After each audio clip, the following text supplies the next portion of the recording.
कर्म प्रधान विश्व को करी रखा, मतलब कर्म जो था वही महत्वपूर्ण था। तो इसमें शंकराचार्य जी की पद्धति हो, शंकराचार्य जी से किस आधार पर जो है, शंकराचार्य जी बहुत सम्मानित हैं, उस परंपरा का हम सभी सम्मान करते हैं, लेकिन शंकराचार्य जी किस आधार पर माननीय प्रधानमंत्री जी, जैसे शंकराचार्य जी अकेले रहते हैं, समाज के लिए जीते हैं, माननीय प्रधानमंत्री जी भी तो उसी तरह से हैं। जिस तरह के अनुष्ठान के लिए 11 दिन का उपवास करना चाहिए, अनुष्ठान कर रहे हैं, उपवास कर रहे हैं। 17-18 से जो है वो अब आजकल के बाद से जो है वो पलंग पर नहीं सोएंगे, उन्होंने नीचे सोने का फैसला किया है।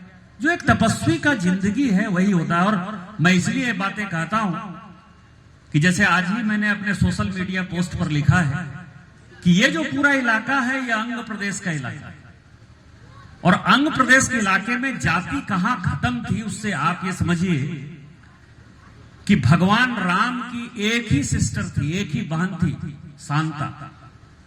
वो राम की बड़ी बहन थी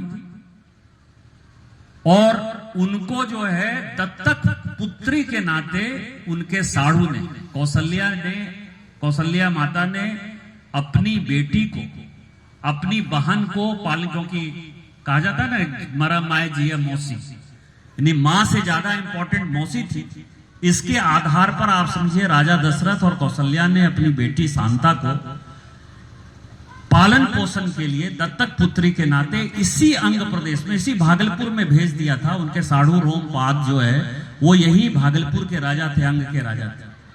और जब उनके शादी की बात शुरू हुई तो उनकी शादी जो है महर्षि श्रृंगी से हुई। महर्षि श्रृंगी वो तो ब्राह्मण कुल में पैदा हुए थे, बड़े महात्मा थे। ये तो इक्ष्वाकु वंश की लड़की थी, राजपूत कन्या थी। तो आप समझिए कि उस वक्त सबसे बड़ा आदमी राजा दशरथ को, जो चक्रवर्ती सम्राट थे, सभी सम्राट थे वो चक्रवर्ती सम्राट थे, उन्होंने भगवान इंद्र को भी हरा दिया। उनकी पुत्री की शादी महर्षि श्रृंगी से हुई और उसी महर्षि श्रृंगी ने जब यज्ञ किया, उस यज्ञ के बाद, क्योंकि उनको बेटा नहीं हो रहा था, उस यज्ञ के बाद राम लक्ष्मण भरत शत्रुघ्न पैदा हुआ। तो ये परंपरा अंग प्रदेश ने हमेशा तोड़ा है। सूत पुत्र जो है कर्ण को जब महाभारत में कोई लड़ने देने को तैयार नहीं था तो अंग प्रदेश ने कहा कि मैं उसको राजा मानता हूं, राजा के तौर पर वो महाभारत में गए। तो चाहे रामायण की बात करें, महाभारत की बात करें, आज देश वही खड़ा है कि ये जो ब्राह्मणिकल डिसऑर्डर है इसको तोड़ने की आवश्यकता है।